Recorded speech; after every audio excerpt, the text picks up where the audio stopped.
નમસ્કાર દર્શક મિત્રો, એસટી ન્યૂઝ ગુજરાતી ચેનલમાં આપનું સ્વાગત છે અને હું આપની સાથે રિદ્ધિ સોલંકી। તો ચલો નજર કરીએ આજના સમાચાર પર। તલોદ ગામથી રૂપાલ ખાતે નોમના રામદેવ પીરના નેજા ચડાવવા માટે મોટી સંખ્યામાં ભાવિ ભક્તો જોડાયા।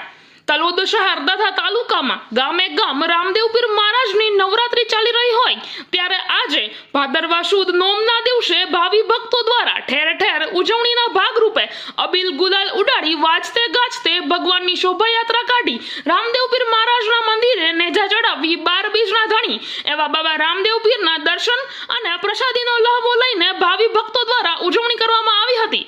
આ નોમના દિવસે તલોદ ગામથી રૂપાલ ખાતે નેજા ચડાવવા માટે પદયાત્રા પૂર્વ ધારાસભ્ય શ્રી મહેન્દ્રસિંહ બારૈયા સાહેબ, ભાજપ પ્રમુખ કૌશલભાઈ ગજ્જર, પૂર્વ શહેર ભાજપ પ્રમુખ દામોદરભાઈ પટેલ, મહામંત્રી નરેન્દ્રસિંહ ઝાલા ઉપસ્થિત રહ્યા હતા। આ ઉપરાંત પદયાત્રામાં તલોદ ગામના સૌ રાજકીય અને સામાજિક આગેવાનો તેમજ ગ્રામજનો ખૂબ મોટી સંખ્યામાં ઉપસ્થિત રહીને ભગવાન રામદેવ પીરના દર્શન કરી નેજા ચડાવવા માટે પદયાત્રામાં જોડાયા હતા।